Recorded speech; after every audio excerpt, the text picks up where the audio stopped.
A gentleman who has done a tremendous amount of work in looking at free markets, and he's a scholar at the Mercatus Center at the George Mason University, and they do some of the most important work in terms of free medicine and certificate of need and healthcare IT, which I think is what Dr. Robert Graboyes is going to concentrate on tonight. So without any further ado, please let's have a round of applause for Dr. Robert Graboyes.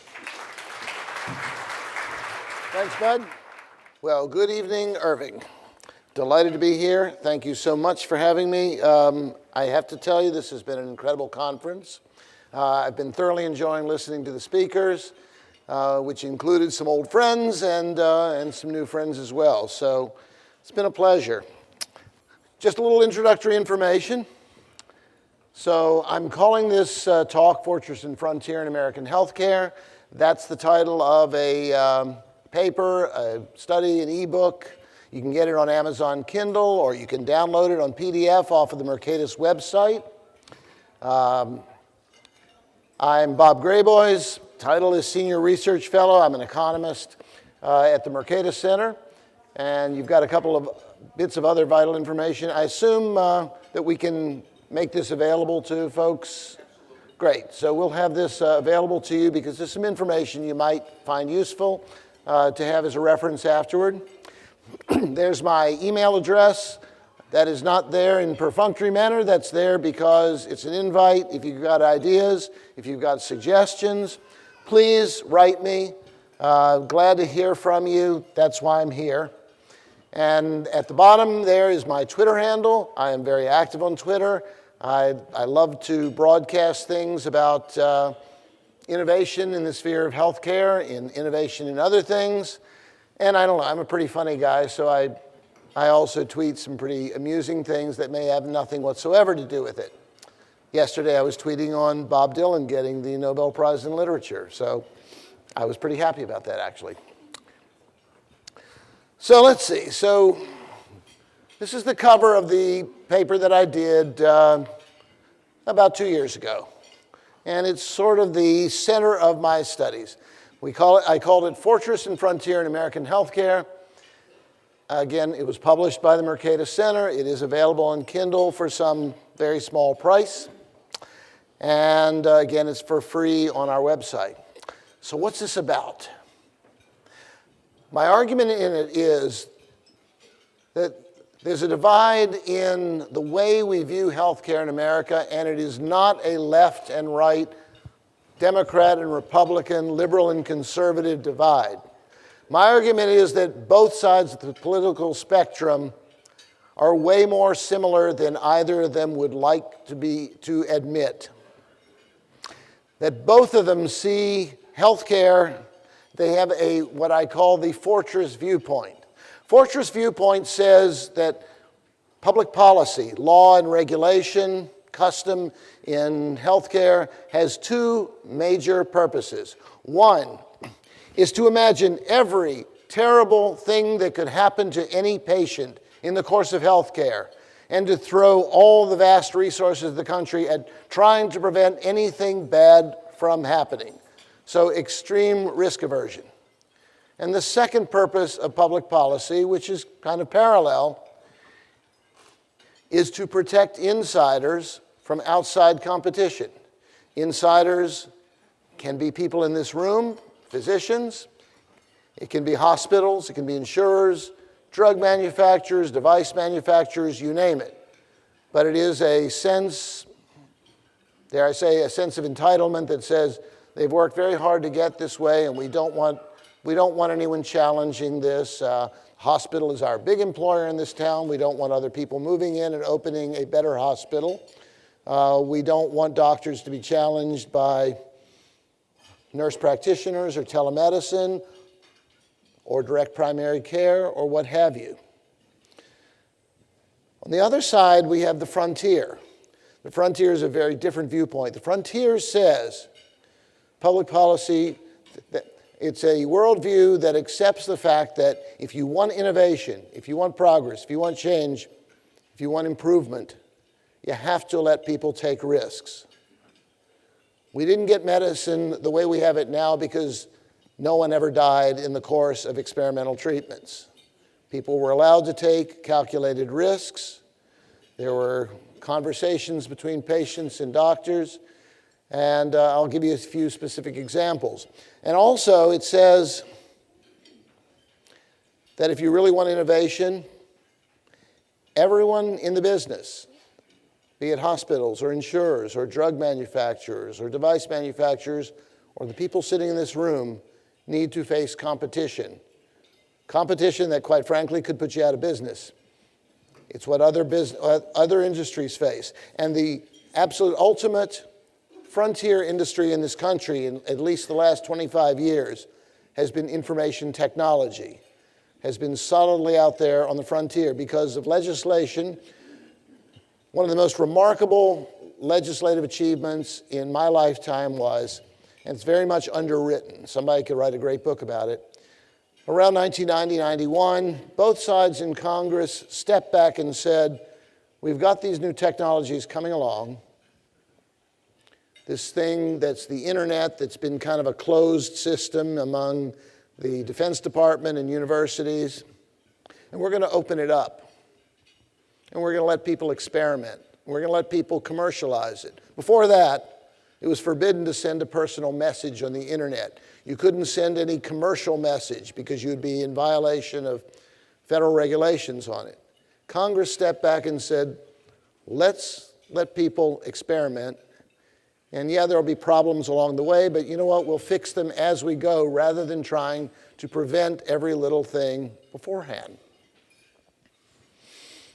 Now, people often look at me after I've made this statement and said, you're talking about two different things, apples and oranges. Medicine, it's all about life and death. It's all about sickness and pain. It's your health. Information is just a cell phone sitting there on this podium, or a laptop, or whatever else it is you're going to type during my talk. And I'll say no. Actually, I will contend that the information technology that we carry around in our pockets, our phones, our iPads, our laptops, whatever, can inflict as much, maybe more damage to human life, to safety, to health, than anything any doctor in this room could possibly do in a lifetime of malpractice. If you think about it, 15 years ago, the World Trade Center came down. It would not have been possible without the coordination of cell phones. Someone who was frightened to death of information technology in 1990 could have said, I don't like this. I don't like cell phones. We'll get terrorism. We'll get fraud. We'll get gigantic theft in ways we've never imagined. We'll have foreign governments messing in U.S. finances and elections and whatever. You'll have reputations ruined. And every one of these worries would have been correct. But we didn't stop it. Congress somehow said, yeah, these problems are going to happen. Let's deal with them one by one as they happen rather than stopping the world out of deadly fear of it. And it really was a remarkable moment in American legislative history, and I don't even understand how it happened. And I think it's something that's worth thinking of. But what I would like to see is a shift more toward the frontier in medicine. And we'll talk a little bit about what that means. So what I'm really getting at is to get out of the quandary we're in, escalating costs, quality, spotty quality in American healthcare, inadequate coverage in some areas. The only way we're actually going to solve these problems is the same way that we solve problems in IT. I'm holding in my hand here an iPhone 6. This is more powerful than any computer that the CIA owned in the 1980s when I started out in economics. It would have cost vast amounts. The computing power in this phone would have cost around 1960 or thereabouts, would have cost about, in theory, $100 trillion in today's money. Today, I got it for a couple $100. Some of the other speakers today talked about that. And the question is, how did we get there? We got there because of the frontier mentality, not staying on the fortress. So what do we mean by innovation in healthcare? When people talk about innovation in healthcare, they tend to think of this. There's the National Institutes of Health, just outside of Washington. And I don't mean to criticize the NIH. I often will say that very likely the NIH you could argue that it is the single most successful federal agency, most efficient. It does wonderful work. I have the highest opinion of the people who work there and the work that they do. But the notion here is that innovation means we're going to throw a couple of tens of billions of dollars and cure Alzheimer's, cure cancer. We're going to do some gigantic things. We're going to, when I talk to people on the Hill about policy, and this would be liberals or conservatives, they tend to say, yes, we need more innovation, so therefore, federal government is going to throw several tens of billions of dollars and make really cool electronic medical records. And we need them to work, so we'll tell everyone they got to use them. Well, innovation, that's one kind of innovation, and I'm not opposed to it. I often say the government is actually quite good at certain kinds of innovation, and I'll often cite the Manhattan Project to develop the bomb, the space program to get to the moon and back. Governments had a major role in the eradication of smallpox. The Defense Department created the internet before it turned it loose on society. And the Human Genome Project were all government efforts, at least in part. And they worked magnificently well. And I will argue that the government has a terrific role when a couple of conditions hold. When the science is already known, it's just an engineering problem. And secondly, when you can say definitively, in retrospect, did it work or didn't it? Did the bomb go off? Yes, it did. Did we go to the moon and back? Unless you're a little bit odd, yeah, we did that too. And did the internet work? Magnificently. And so forth. And the third condition is you have to not care very much how much it costs. So if those conditions hold, this sort of innovation works great. But I'm of the belief that an awful lot of what will drive 21st century innovation is going to look very, very different. It's going to look a lot more like what you saw in the last 25 years in IT. We did not have the Federal Department of Apps developing the hundreds of thousands of apps that appear on your iPhones and your iPads and other devices. Facebook was not a federal project. We do not have the Secretary of Twitter.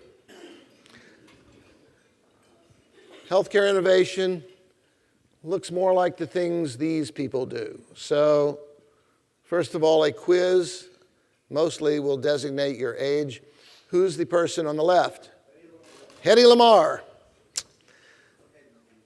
Headley, yes, Headley. Okay, does anyone know why I'm showing Hedy Lamarr? She wasn't a spy, but here was the interesting thing. Hedy Lamarr was an actress in Europe in the 30s, in America in the 40s, and a little bit in the 50s, and her star somewhat faded after that. She was considered the most beautiful woman in Europe. She was married in Europe to a piece of scum who was an arms dealer, who was an enthusiastic dealer to the Nazis during their rise. One of the things her husband did was he liked people to see who he had married. So he dragged her from meeting to meeting and told her to just be quiet. So she was quiet but listened. When she fled him and fled the Nazis and came to the US and became a star here, it came to her attention that the Nazis were jamming U.S. radio-controlled torpedoes, rendering them useless. And she thought about it, and unbeknownst to her husband, she had become a world-class arms expert of high-tech arms. And so she envisioned, I know how to stop the Nazis from jamming torpedoes. She didn't know how to build it, so she went to a friend of hers who was a composer and a conductor, and he said, well, you know, years ago, back in the 20s, I wrote an opera that required 18 pianos on stage synchronized perfectly, and they used piano rolls. Why don't we just use a piano roll in the torpedo and one in the radio, changing the frequency back and forth so the Nazis can never find it? It wasn't used in World War II, but it was used to stop the Soviets jamming our broadcasts during the Cuban Missile Crisis in '62, and ultimately it became the forerunner of Wi-Fi and Bluetooth. The remarkable thing here is that she's not someone you would have expected, a Hollywood actress, to be this genius inventor. You won't know the people on the right. The two brothers there, the one on the left grew up with my mother, and he was our family's doctor for decades, for, I don't know, close to 70 years he was the family's doctor. And one day my father told me, you know, basically, Milton, that's the doctor on the left, said, you know, basically he kind of invented the idea of stem cell therapy. And I thought Dad was just kind of exaggerating a bit, until Scientific American some years later acknowledged that he had indeed been a pioneer. In a tiny little hospital in Petersburg, Virginia, he had performed the world's first stem cell transplants to fight cancer. And in the early 60s, when he had this epiphany that maybe there was something in infant blood that would restrain the growth of cancer, you could do that sort of experimentation. Today, the protocols of experimentation would, your institutional review board would take forever if it ever even allowed it. And even then, because he was a nobody, he couldn't get funding and never could get published, and it took 40 years for the world to acknowledge that he had done a really remarkable thing. And that's his brother, who's still around, and is a pathologist who assisted him in the research. The bottom picture is a little girl named Shay. Shay was born without fingers on her right hand. 3 years ago, if you wanted to buy Shay a prosthetic that would allow her to pick up a glass of water or ride a bike, the minimum would have been about $5,000. Until a carpenter in South Africa accidentally sliced off his fingers. Couldn't afford prosthetics, and the doctor said, the way you've sliced them, prosthetics aren't going to work very well anyway. So he emailed a fellow who's become a friend of mine, saw him last week, Ivan Owen, a puppet maker in Washington State. And he sent these pictures of this mangled hand saying, I've seen the hands you build for puppets. Is there anything you can do for me? And Ivan said, let's work on it. And by Skype and email, they developed a 3D printed hand that you see with Shay. And that hand probably cost something on the order of between $30 and $50. And there became a whole wide world network of people building these prosthetic hands for children and others in need. And it essentially reduced by 99%, like that, the cost of a workable prosthetic hand. And I can go on all day about innovations like this that are occurring now, although there are serious restraints on them. So I was talking to the inventor of this, had lunch with him a week or two ago, and he and his wife said, you know, the interesting thing is the real innovation in this is moving to Colombia and Paraguay. Why would you guess the innovation is moving to Colombia and Paraguay? Yeah, I mean, the FDA has been okay. They've You cannot talk about these without a pun here and there. They've had a hands-off attitude on the building of these things, but within restraints. If you try to sell them, if you try to motorize them, if you attach sensors, suddenly it will become an FDA-covered device and impossible. These two countries have said, you know what, we don't have the resources to bother you, so why don't you do it here? And all sorts of miraculous innovations are coming out in these countries. So, one more. President Obama assigned Vice President Biden to head up a cancer moonshot to try to find the cure for cancer and gave $1 billion to the effort. I will say it's a noble effort, and particularly given the tragedies that Vice President Biden has had in his own family. But I'll also note that it would cost $1 billion to come up with a new analgesic. If you wanted a variety of aspirin, it would cost $1.5 billion probably to bring it. You're not going to cure cancer.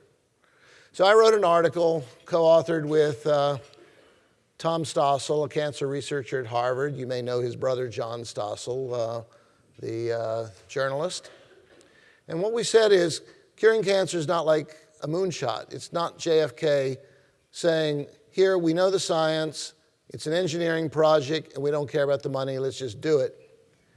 It's much more like, interestingly, one of the best policies, in my view, that's come out of the Obama administration, which is commercial space policy, which has basically said, federal government's going to step away from launching rockets, and we're going to encourage 50 or 60 companies out there to fight each other over how to do it best. And you're getting all these wonderful different innovations in space flight. And so we argued this is the model that the federal government ought to be looking at rather than the moonshot attempt, which, again, we think is sort of noble, but probably isn't going to work. Now, let me get to an innovation that's of interest to me personally. So I have a little device here on my cell phone. You probably can't see it. I'll show you a picture in a minute. So I gave a talk in Phoenix in April about that device. It's a device that can do an EKG. I guess it's a 1 lead or 2 lead, I forget. But it'll do. It's FDA approved. It's clinical quality. And I spoke to a group about this size, 250 insurance administrators, and said, how many of you have heard of this? I don't think anyone in the room had. I said, you realize if you have a patient who's one of your subscribers with atrial fibrillation, you give one of these things, you can prevent who knows how many unnecessary visits to the ER when they hold this thing for 30 seconds and it says, no, you are not having AFib. Or you might prevent one of your subscribers from having a killer or non-killer stroke when it says, yes, indeed, you better get to the ER. The wording's a little bit more subtle than that, but that's basically what the message is. So I flew home from Phoenix. The next morning, I woke up around 6 a.m., and for the first time in my life, I felt my heart going, and I sort of, and I said to my wife, something's going on here. I think you better get me to the ER. And I went to the ER, and indeed, one day after giving this talk, I was in atrial fibrillation. And anyway, just for what it's worth, they did every test in the book, and there was not a physiological thing wrong, from CAT scan, whatever, so I don't need any Coumadin or whatever. I'm hoping it's a lone wolf, but we shall see. 6 months this week, and I haven't had a recurrence. But there were a couple times I didn't know if I was having a recurrence. So about 10 or 11 days into this, after this, they had put me on metoprolol, and then they said, my cardiologist said, stop it for 2 days because I want to do a treadmill test, and it's not going to work if you take it. So I stopped it. And I was sitting there playing piano at home at 7 p.m. after dinner, and I started feeling it speeding. And I was at this point, it was early in this, and I was still a little panicky. I said to my wife, I think you better take me over again. So they hooked me up. They said, a little tachycardia. You've gone up from 50 or 60 to about 100, but it's perfect sinus rhythm, so no, there's no problem. You can go home. And I thought, well, that's good. I feel reassured, and somebody just spent $3,000 to reassure me. That was this visit. It was evening. So I darkened it a little bit. Now, for giving talks like this, I had been meaning, even before I had AFib, I wanted to buy one of these things just to demonstrate it when I give talks like this. So I bought it, it arrived, I gave a talk to another group like this up in the wilds of western Pennsylvania. I finished my talk, hopped in my car, and I was driving on this road. And let me tell you, after driving on it, what you're seeing here is a heavy day of traffic on that road. As I'm driving along, and I was on my medications, everything was as calm as could be. There was certainly no stress on this drive. It was a beautiful time. I started feeling my heartbeat accelerating. And I started getting worried because I was probably 15 to 20 miles from the nearest significant town. There were no cars on the road. And I was thinking, what if something's happening to me out here? And again, this was still early. I'm a lot calmer these days since I've had 6 months to think about this and figure out my patterns. But fortunately, I'd bought 2 devices. I bought this Fitbit, and as I was driving, I could do this every 15, 20 seconds and see, yep, 50, 55, 60, 63, whatever. And it went up to 118. And I was getting pretty scared. And I pulled into, there was fortunately a gas station. I pulled in. Oh, here's my Fitbit. And by the way, that is from that evening, June 3rd. I can pull up any day in the last 4 or 5 months and show you the whole course of my heartbeat. You can see about 7 o'clock p.m. where it went up there for no apparent reason, where I was getting worried. And I pulled into a service station, and I took out my AliveCore, a product built, by the way, invented up in Oklahoma City. It seems to be something about that town that does a lot of good stuff. So I took it out, sat there. When I took it, I produced this, again from that night, 7:57 p.m., June 3rd, 2016, 97 beats per minute, perfect sinus rhythm. I looked and said, I guess I'm okay. I walked around a little. I think I took one more and said, I guess I can get back on the road. And I thought, I probably just saved, at the end of the year, when you add up how much we spent on American health care in 2016, I probably just cut it by $2,000 or $3,000 because I didn't go to the ER. I'm not sure I would have, but I might have. And I calmed myself. And I didn't have to spend any money on a hotel. I didn't have to ruin my trip home and arrive a day late. It was just, it was magnificent. And I just, I don't like having the condition, but I said, if I had to get a condition, this is the one to get because I can show it off all over the place. So anyway, so I'm now 6 months and nothing's ever happened and I'm fine. And there are lots of other innovations. 23andMe.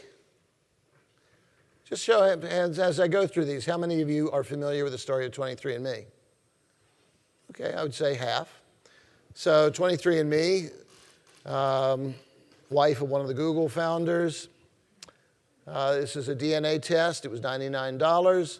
Spit in a little bag, mail it to them. They would send you back 250 readings of your genetics and tell you, yeah, it looks like you might be prone to alcoholism or obesity or cystic fibrosis or this, or it would sort of tell you how to manage your health.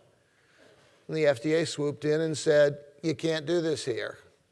You can get people to spit in the bag and tell them who they're related to. You can use it for genealogy, but you are forbidden to use it The company was forbidden to provide any information on how you analyze the genetic readings. If you want, you can go to Britain and do it. They're fine with it. Plenty of other countries you can use it, but not here where it was invented. This is alternative. I wear eyeglasses. I have been for a long time. They're pretty expensive. Alternative, how many have heard of this? Not very many.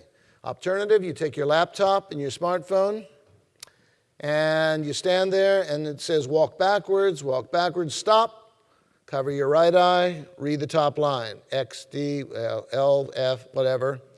Okay, cover your left eye. Now walk back, whatever, stop. It's sensing how far back you are. And this is all free, and it will analyze, it will write a prescription, it will figure, I forget what that's called, how far apart how far apart they are. And the next morning, an ophthalmologist will read it to just make sure that it was all done right. And for $40, you get a prescription. And if you want to spend a modest amount, I think it's something under $100, they'll mail you a pair of glasses. But in the state of Georgia, they just made it illegal under pressure from the optometrists. This is a friend of mine, Ian Tong, Chief Medical Officer for Doctor on Demand. I have used their service when my own doctor was away for a 3 or 4 day long weekend. I had a sinus infection. I didn't want to wait, and I certainly did not want to go to an ER. And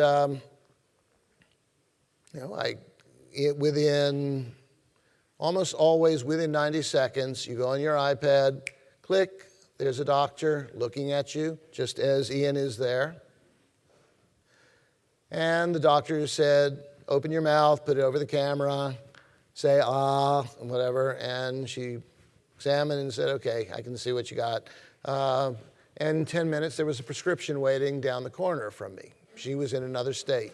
California company, New York doctor, Virginia patient. However, in some places, including this one, they're fighting tooth and nail to stop this. So in Texas, the state medical board has issued regulations that would essentially say, well, you can do telemed, but only if you have personally gone and, I don't know, shaken hands with the doctor somewhere or been examined. So if you, as I understand it, if you've been checked for athlete's foot 5 years ago, you can have your sinus checked by this. And I'm writing an 18-part series. I've got on the last slide, it'll have the URL where you can find it. It's on the Mercatus website. I'm writing about all of these things. And I'm writing about Doctor on Demand, and I had Ian explain to a group of legislators from across the country how he saved a woman's life using their app, who probably would have died had she gone through her usual path of waiting till the next day, calling the doctor, making an appointment, etc. This is a matter of life and death. I've also written how through a bit of amateur telemed, my mother's life was extended by 1 year from 92 to 93 because my nephew, who's an ER doc, looked at her through Skype or FaceTime, saw her discoloration and her breathing, whatever, thought she was going into sepsis, said, I can tell it because my poor mother is now dearly departed. He said, Grandma, you want to show me the wound? It was down here, and she said, I'm 92, what do I care? So she took her iPad, showed him the wound, and he called my brother, who's a doctor, and said, get her to the hospital. I think she's going septic. And she was. She probably would have died had it not been for a little in-the-family amateur telemed. I don't have to talk to you about Keith's thing. Keith told you well today about his transparent pricing and the obstacles that he faces. This is the Narayana Health Hospital in the Cayman Islands. Arguably the best cardiology hospitals in the world today are the Narayana system in India. You can read about Devi Shetty's work, it's legendary. I've met people who've been to the hospital, and it's apparently astounding. So they wanted to build a hospital for the American market where you could get lower cost, probably higher quality cardiac surgery, cardiac care. And they built it in the Caymans. Why? Because it's out of reach of the American regulators. It's close enough that you can get down there. It's a short hop from Miami. But again, can you spend your Medicare dollars there or your Blue Cross dollars? Probably not. I teach at a couple of universities. My students are mid-career professionals, doctors, nurses, administrators, just like everyone in this room. And they have all sorts of fears of why, well, do you really want to go out of the country? And I can pretty well shoot down any of them. And I'm writing, one of my articles will be on Ruchika Fernandopulle. And I don't have to tell you about DPC, the virtues it brings to the market. I don't have to tell you about the obstacles that insurance commissioners and others bring against it. So I'm on Twitter a lot, and one of my friends on Twitter who's in a DPC practice, I don't know if he's here. I meant to look to see if he's on the list. But he wrote an article, Why There Will Never Be an Uber of Healthcare.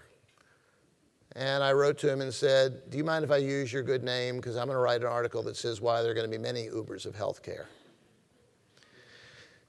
And his article it was a good article. I disagreed with it. It said that getting a ride is a transaction, medicine is a relationship. That it's your PCP, your gatekeeper there who really holds the key to your life. And that, I hope I'm not misinterpreting, but you can read both articles. And he said, Uber's about ease and convenience. And I said, no, Uber is way more than that. Uber is about safety. Uber is that when your daughter is trying to hail a ride at 2 in the morning in a dangerous neighborhood, she can be pretty well assured of getting a ride and of knowing before the ride gets there what the driver looks like, what the license plate is, what the number is, and if there's a thunderstorm going on, she's a lot less likely to be hit by lightning for a long wait for a standard cab. I said, first of all, I agree that the relationship in today's medicine is a pretty important thing. I'm not sure it's as important as most doctors do, but I'm willing to say fine. We can talk about that. But I would be much happier in a world where the personal relationship with my PCP is not as important, where I can walk into an ER in California and somehow give that doctor access to my electronic medical record, electronic health record, and that doctor can quickly get up to speed on who I am and what my needs are. And I won't go on too much longer on it because I want to make sure I get through everything I have to say, but my articles on it are there, and you can see the full discussion of it. So how do we turn, what we really want to do is to take the routine parts of medicine, even parts we never thought were routine, but we realize they are now, and commoditize them. To take as much as you can about the doctor-patient relationship and turn it into the repetitive tasks into a commodity that you can computerize, and leave the doctor for the high-level functions that you cannot automate, so that you folks, instead of being typists, will actually be doctors and doing serious cognitive work, which current practice is keeping you away from. So this is my upcoming research effort, and this is kind of the key to tonight. So people talk about electronic health records or medical records, and I've even heard people talk about smart EHRs. I don't want smart ones, I want brilliant ones. I want ones that really take the rote tasks away from the doctor and put it into this to make it much more of a transaction, so that I'm not dependent on my doctor who may move away or die or be on vacation, or I might be on the road. So what I want, and I'll just very quickly give you my idea of what it ought to look like. where we ought to be going. And I'll start by saying I've spent my whole career being an outsider, coming in and giving opinions on things that I don't know anything about. I'm not a technologist, I'm not a programmer. And I was hired 30-some years ago to be a specialist for Chase Manhattan Bank on sub-Saharan Africa. And I was hired because I had no experience in sub-Saharan Africa, and the guy who hired me was sick to death of everyone who did. He wanted an outsider's opinion to take a fresh look. And that's what I'm doing here. And I will invite you as I talk, if you think that what I'm saying is interesting or wrong, or you have some suggestion, or you say, oh, what you're talking about we're already doing, I want to hear about it. So again, my email address is there. So what I imagine is an EHR that doesn't belong to my PCP, belongs to me. So I've got Bob's EHR. And on the left you see it's got data flowing in from my primary care doc, the emergency room, my Fitbit, my musings. If I want to say, I'm not sure I ever told the doctor that my father developed macular degeneration at about age 80, and that probably ought to be in the record, bang. So I can feed into my own EHR. My AliveCore, the EKGs. When I go to the pharmacy, when I go to doctor-on-demand telemedicine, when I go to my gastroenterologist, I want it all going into one place. And so what I've pictured here is a chronological record of every entry that's been put in there, unordered. And then I'd like fierce competition among, you can call them browsers, and you call it an EHR browser, reader. I want Google doing it. I want Apple doing it. I want Microsoft doing it. I want companies I've never heard of. Someone in the audience saying, I know how to do it better. I want fighting. And importantly, I don't think the skills and the qualities that make for a good input side are the same skills and qualities that make for good output. There are a lot of different products that are feeding information right now into the internet. All different computers, cell phones, tablets, using different programs, different data sets. The one thing that the federal government did very well was they developed an excellent protocol that allowed all these machines and all these data types to feed into the EHRs, into the internet. And interestingly, the government didn't say anyone had to use it. There was no mandate. It was, here's a protocol. The Defense Department's been using it. You want to use it, use it. If you don't, don't. And it became the standard. And there are other challenges coming up to that standard, but for 25 years, it changed the world. And on the reader side, if you think about the internet, the people I feed the information into the internet with when I do my website, that's not how I read it. I read it on a browser. It might be an Internet Explorer browser. It might be Firefox. It might be who knows what. And I use different search engines. And I can imagine a Google EHR reader that my cardiologist uses that sucks all the relevant information using artificial intelligence, sucks all the data points that the cardiologist needs and leaves the rest and organizes it and puts it into a form that a cardiologist I've never met before can look over it in a couple of minutes and get a very good idea of who I am and what I'm about. On the other hand, if I have a sinus infection, I can go to the doc in the box and it'll give a few little data. It isn't going to tell them that I had a broken toe. It might not tell them this or that. It doesn't have to give them my Fitbit information, just what's relevant. And the technology is already there to do this. And I even want I want my own reader. I want something that puts it into a form that I can read and adjust. I just had a small situation.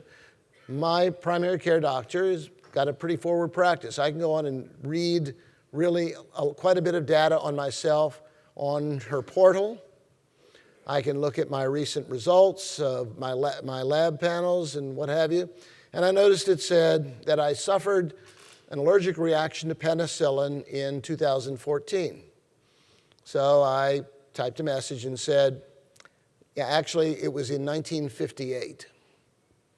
It might be relevant if you need to treat me for something to know that I didn't have this 2 years ago. I had it, I don't even want to do the math.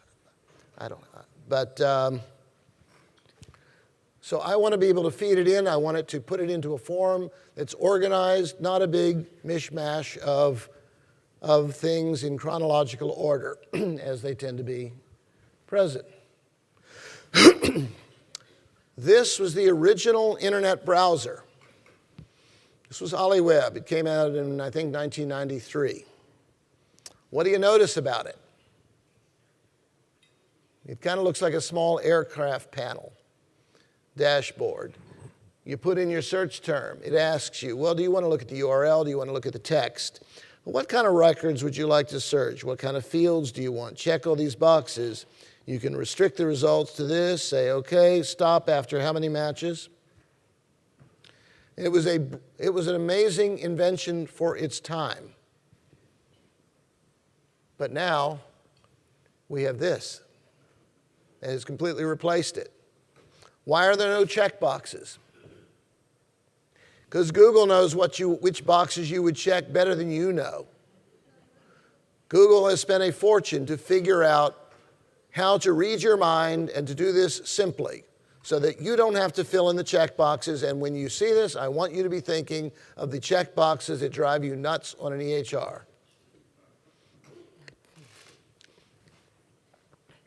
And I also will note the cute little top and the Google Doodle at the top. Google didn't do that because they just felt like putting cute pictures. They put it there because it attracts people, because there's something kind of entertaining about going on Google. And I imagine that in the future, there will be a certain entertainment value in a doctor going to an EHR, which there certainly is not now. I can give you one example where there was. A doctor, kind of a quirky emergency room doctor at George Washington University, wanted to develop a database of what actually works in ER. How should you do triage optimally? When a patient is presenting with certain symptoms, what do you actually want to do? Because up to that time, it had been almost entirely intuition. Nice intuition, but not really very studied. He needed a lot of data, and he needed his colleagues to be entering lots of information on their patients and what happened. And he knew his colleagues, the last thing in the world they wanted to do was enter data for him. So he did the equivalent of a Google Doodle. He knew, I've got to make them want to do this. His approach was he put a sign on it saying, do not touch. And all of his colleagues said, I'm going to touch. And they started, and he had built it so it was sort of interesting. And, oh, okay, well, this actually, I'm learning a little something as I'm entering the data. And before they figured out that they were being used, he had built essentially an ultimate ER database, which became one of the industry standards and became a commercial package for ERs. If you picture the way we're doing EHRs now, it is as if the federal government in 1993 had said, search engines are the future. They're going to change the world. They're very important. Once people are using search engines, life will be better on planet Earth. So we're going to declare OliWeb the official search engine of the United States government, and we're going to give OliWeb $40 billion to add more checkboxes to it. And honest to God, I think that's where we would be today. We would never have gotten the revolution that all of us are carrying in our pocket. What happened was Google was the 21st search engine to come onto the market. Over those years, from over about a 5 to 6 year period, you had a succession of Alta Vista and Hotbot and Yahoo and others, and they all improved in different ways. Some of them made them graphically easy. OliWeb, as nice as it is, it would be a lot improved with better fonts. It's not a trivial issue. If your eyes are staring at ugly fonts, you get tired of looking at the thing. And so there's been a lot of effort put into figuring how can this thing be inobtrusive, kind of entertaining, informative, and when the person finishes with it, they feel I've actually gotten something out of this experience. And of course, at the bottom of it is EHRs today are primarily for reimbursement purpose and very little for therapeutic purpose. And I think that will change. But I think you're going to ultimately have to go to something like Congress did 25 years ago. Stop mandating and stop subsidizing picking winners. You know, getting people like me in Washington who have no business picking winners in this sort of realm, doing so, and let the market fight. Just one other little product. How many of you are familiar with Augmetics? See, you ought to be. Yeah, I see a couple of hands. This is Ian Shakil. I've got an article coming out on him in about 2 weeks, 3 weeks. That's Google Glass.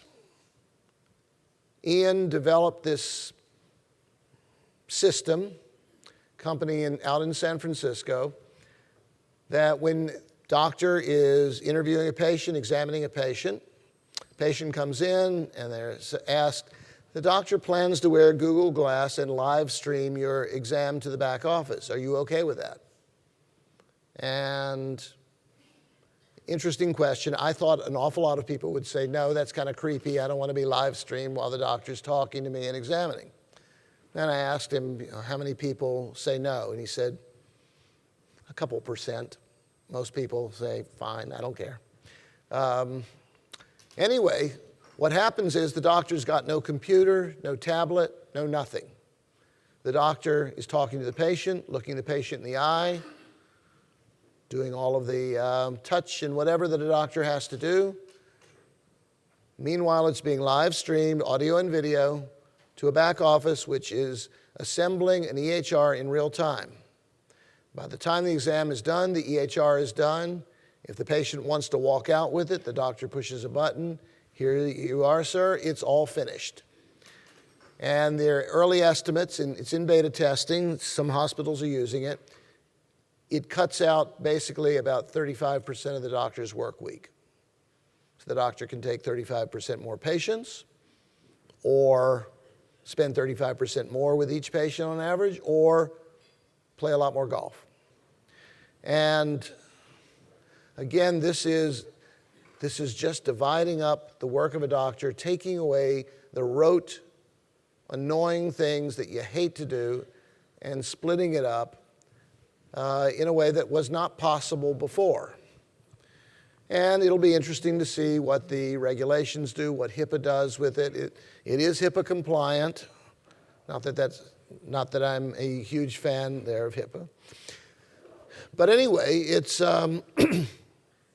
these are the innovations I think that are going to change medicine, that are going to change the way. It's going to put more power into the patient. I cannot tell you how empowered I feel having that little device on my phone, how much peace of mind it has brought me in the last 6 months. I cannot tell you how much it has kept me from calling with annoying phone calls to my PCP or my cardiologist to say, this happened, is there any problem here? Do I need to be worried about this? And increasingly, we're going to be taking charge of our own health. You as doctors will be able to do much more of what you actually wanted to do in medicine, as long as we allow it to happen. In the last 2 slides, if you want to read more about this stuff, here are 10 books I would recommend, including David Goldhill's book. But these are some others that will give you a very different view. Over here is Bronson Smith, who is a former student of mine. He's been subjected to some of these books in my class 3 or 4 years ago. And these are some of my writings on these subjects, including at the top one is the 18-part series. And with that, I don't know, let's go to some questions. Thank you.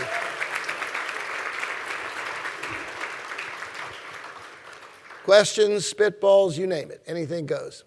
So if you had to predict something big in medicine, what do you see the next big thing coming from, or what do you think it is?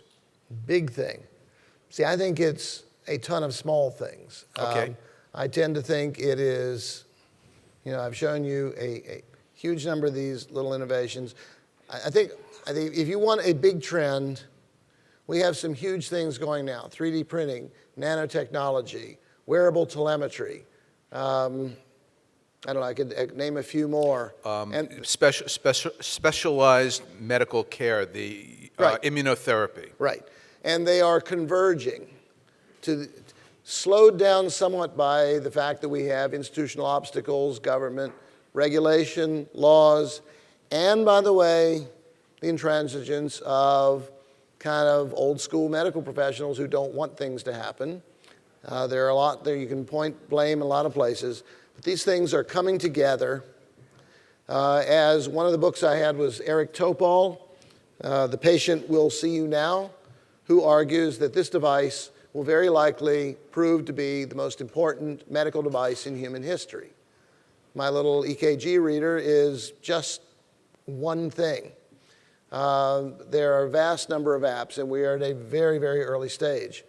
And I would, okay, here's a big trend that will sum up what I'm saying. Historically, medical science has been largely a sort of a branch of biology, a biological science. In the 21st century, I think it will be as much a branch of information science as it is biological science. It is our ability to capture data we had never imagined before and torturing it and twisting it and reading, squeezing information out of it that will very likely do more to improve our health than the drugs, the devices that we do. How's that one? I just took a picture of that on my i7. Terrific, terrific. What else? Well, in part that's a political question.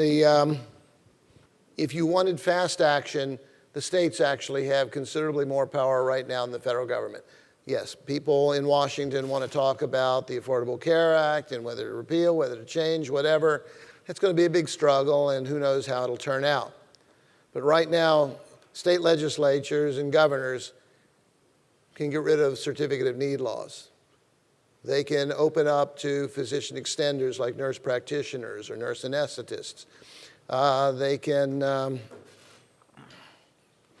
eliminate corporate practice of medicine doctrine, which was a strange, progressive era, essentially anti-capitalist piece of legislation, which somehow a lot of people, regardless of politics, have absorbed as, well, that must be a good idea because we've been doing it for a long time. There are all sorts of things at the state level that could make a huge difference now, and the states tend to be saying, I want them to fix Obamacare, and it's fix your own house right now. Now, I argue in Fortress and Frontier, actually, that there's a chapter in which I say that there were two approaches in the Pacific War in World War II. There was one where you sent the fleet en masse, or you can look at the European theater where we're going to establish a line and push and push and push. And then there was the strategy that was used in the Pacific called island hopping, which is we're going to do one little thing, we're going to capture this island, and once we secure it, we're going to look around and find another vulnerable island and do that one. And we're going to keep doing that until we own the whole ocean. And I think when you ask, I don't know of any one thing you could do that would change the world. I think it is going to be, we're suffering from death by 1,000 cuts. You got to start stanching the bleeding in all 1,000, and you have to find the ones that are easiest to start with and move one by one. Before that actually takes place. Yeah, I mean, the opening of the internet was an interesting one. At first, there was a bipartisan consensus that said, let's establish a big regulatory framework to control the thing. And it was on the verge of sailing through Congress. No one really was thinking twice. We regulate everything, why not regulate the internet? Technology community and others started saying, hold on a second, you're about to kill everything that's about to happen. And they started picking off Democrats and Republicans who eventually swarmed over to the side of, let's open the thing. And as I was saying here, when I talked to a lot of conservative groups, I talked to some liberal groups. When I talk to the liberal groups, I love to say, and by the way, yes, indeed, Al Gore had a big role in opening up the internet. He may have spoken injudiciously about it, wording, but in fact, he was one of the movers and shakers in that. And it truly did open the world. But it was not a foreordained thing. It was, in fact, going exactly the opposite direction. So there are, let's see, and I'll see if I can remember all five. I usually list, there are five big things that, I'm getting back to what would I change. So the single biggest problem in American healthcare, and the single most troublesome, is the Medicare pricing methodology, which, and I've got a piece coming out on that. Maybe I'd already, no, I think I already mentioned it. I think it's in writing already, saying that without being ideological or exaggerating, Medicare is basically Soviet-style pricing. It corrupts everything. We call our insurance private insurance, but basically it's Medicare with a few tweaks. So you're going to have to do Medicare. If you don't do that, you're never going to get this. Medicare is driving EHRs. Medicare is driving all sorts of things in the wrong directions. Secondly, the FDA. You can look, and I've written, some of my articles have this. The European Union, which I'm not a huge fan of, has a much better drug and device approval system than we do. It's competitive, it's private sector, it moves faster, it moves cheaper. And it's one place we ought to start looking. I've mentioned all the state regulations. Hospitals, that's been talked about a lot here. Hospitals are sacrosanct. Well, that hospital's been around here since my granddaddy's days, and it's the biggest employer in town, so no, we don't want someone else coming into town with a better hospital. And the fifth one, which I think is really critical, and some of my colleagues, I've been talking it up in Fortress and Frontier and elsewhere, and I think we're going to end up doing some research on it. The whole structure of medical education is a 1910 model. That is, if you look into the history of it, it was absolute progressive era, centralized command and control. Every medical school ought to have an identical curriculum. Every student who comes to a medical school should have the same background. You should do 2 years of lab and then 2 years of practicum, whatever. And what we have done is we have robbed it of the variety that could exist and that does exist elsewhere in the world. The Caribbean schools, which started off as sort of low on the totem pole decades ago, are actually making some significant strides in alternative curriculum models. And we are getting a few here. Harvard just changed its curriculum last year as one of the final acts of Jeff Flyer, its dean. And I recently met the director of one of the first, well, I think it is the first dual program in medicine and design at Jefferson in Philadelphia. So if you want to go there and become a doctor and design medical devices, you do your training in a dual manner between the two. So I think those are the big ones. It's really going to be where the technology leads. It's a great point, and I actually quite agree with you. And think of it this way. What these technologies are doing they are eliminating two things that are the demon. I've just written a paper, it's not out yet, co-authored with Eric Topol, whom some of you may have read, on the history of paternalism in medicine. And two things from the time of Hippocrates till now have really driven paternalism, which is fixed costs and learning curves. Heretofore, it has been a very expensive procedure for, let's say, a primary care physician to actually get to know who you are and what your physiology is and what your mentality is, what your needs are. There's a big learning curve, and it's expensive to do it. So when you shift doctors, that doctor is rock bottom and has to rebuild that process. What I'm talking about is a way of squeezing down, reducing the fixed costs and the learning curves so that, yes, if I move from Alexandria, Virginia to wherever it is you live and I want you as my doctor, bang, I can bring you up to speed. And I'll give you just an analogy. A couple months ago, I got picked up by an Uber in Washington. And I always talk to the drivers. They're kind of interesting stories. So this was a young kid.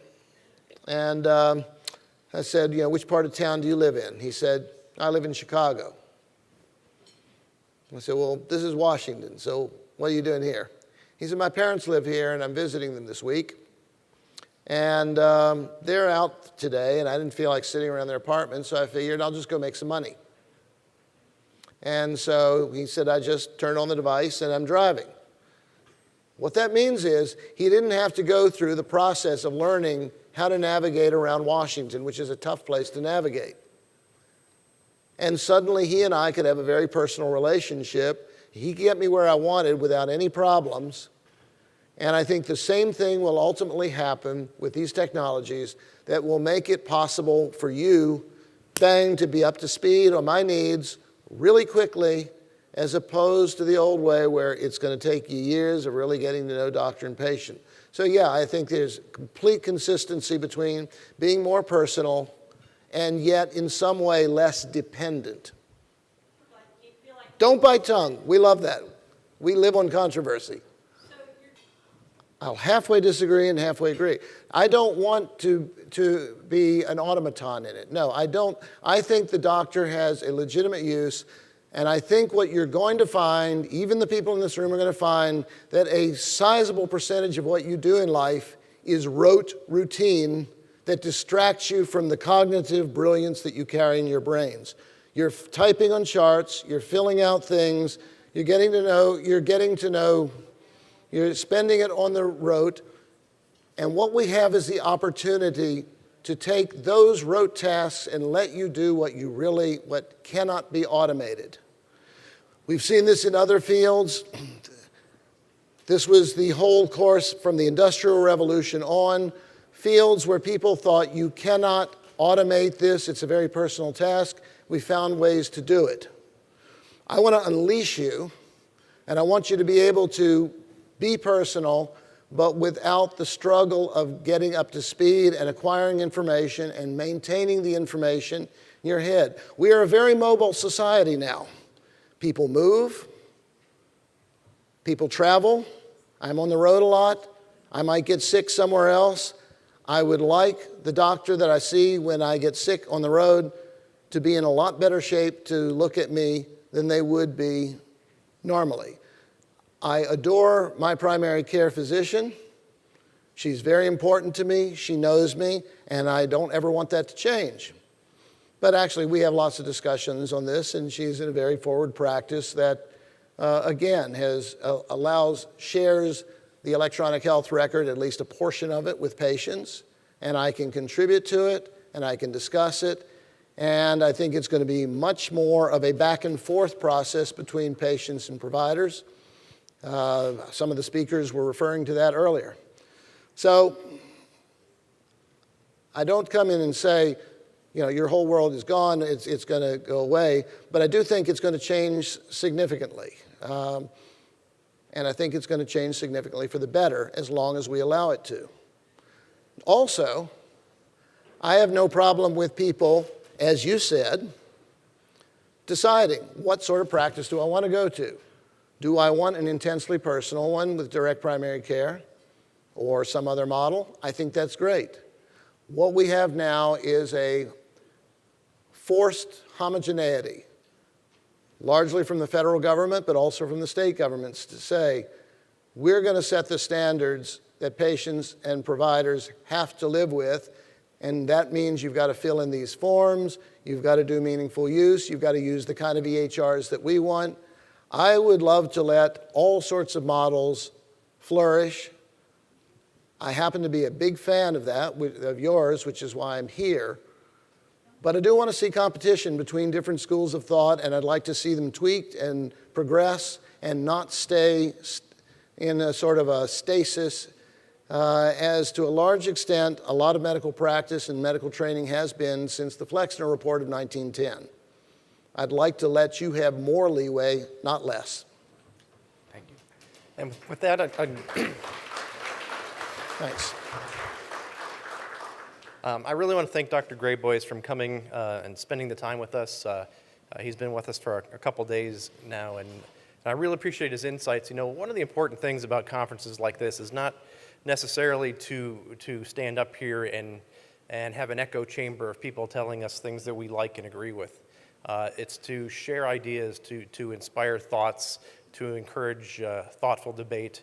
And so it's always nice to hear different perspectives on things. So I really appreciate the thoughtful questions we've had throughout the entire day today. Again, I appreciate Dr. Graboyes coming out. Thank you, everybody, for a wonderful day. We will see you all tomorrow morning. And I believe Dr. Graboyes will be more than happy to entertain a couple questions here at the front. Sure, I'll be Thank there, you. or if we can go out to Zach's reception. And I'll just say as a last thing, you'll have this, you'll have my email, and you or anyone else, please write with criticisms and compliments and ideas and suggestions. I'm co-authoring this with a physician who's one of the most humane OBGs I've ever met. And let's see where it goes, but I do want your input.